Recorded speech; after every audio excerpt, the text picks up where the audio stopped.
നിലമ്പൂർ ഉപതെരഞ്ഞെടുപ്പ് നടക്കണം. അപ്പൊ ഈ ഒരു സംഭവം ഏതെങ്കിലും തരത്തിലുള്ള ഒരു തിരിച്ചടി ഉണ്ടാക്കുമോ?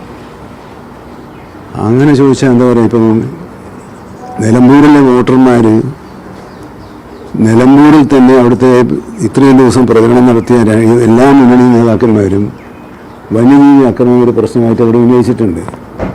സ്വാഭാവികമായും അവരുടെ നാട്ടിലൊരു പ്രശ്നമുള്ളവർക്ക് അതുൾപ്പെടെ കേരളത്തിൽ നടക്കുന്ന ചെറുതും വലുതുമായ എല്ലാ കാര്യങ്ങളും തെരഞ്ഞെടുപ്പിൽ ചർച്ച ചെയ്തിട്ടുണ്ട്.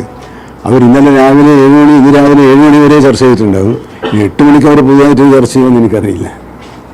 ഏതായാലും ഈ സംഭവം തിരിച്ചടിയാവില്ല. ഈ സംഭവം ഖേദകരമാണ്. അത് പിന്നെ ചർച്ചാ വിഷയമാവുകയും ചെയ്യും. പക്ഷെ വോട്ടർമാർ ഇന്ന് വോട്ട് പോളിംഗ് ബൂത്തിലേക്ക് ചെല്ലുന്നത് ഇന്ന് രാവിലെ ഉണ്ടായ ഒരു സംഭവത്തിൻ്റെ അടിസ്ഥാനത്തിൽ തീരുമാനമെടുക്കാനില്ല. അവർ ഓൾറെഡി തീരുമാനമെടുത്ത് കഴിഞ്ഞിട്ടുണ്ട്.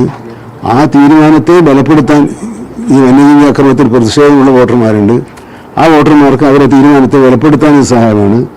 അതിനേക്കാൾ പ്രധാനപ്പെട്ട മറ്റു ചില ജനകീയ പ്രശ്നങ്ങളുണ്ട് എന്ന് പറയുന്ന വോട്ടർമാരുണ്ട്. അപ്പോൾ പല വോട്ടർമാർ പലതരത്തിലാണ്. അവർ ഇന്ന വിധത്തിൽ മാത്രമേ ചിന്തിക്കുമെന്ന് നമ്മൾ തീരുമാനിക്കുന്നതിന് അർത്ഥമില്ല. വോട്ടർമാർ അവരുടെ സ്വതന്ത്രമായ ചിന്തയുടെയും അറിവിൻ്റെയും കമ്മിറ്റ്മെൻറ്റിൻ്റെയും ഭാഗമായാണ് വോട്ട് ചെയ്യുക. ആ കമ്മിറ്റ്മെൻറ്റിൽ ഒരു മിനിറ്റ് കൊണ്ട് മാറ്റം വരുമെന്ന് ഞാൻ കരുതുന്നില്ല.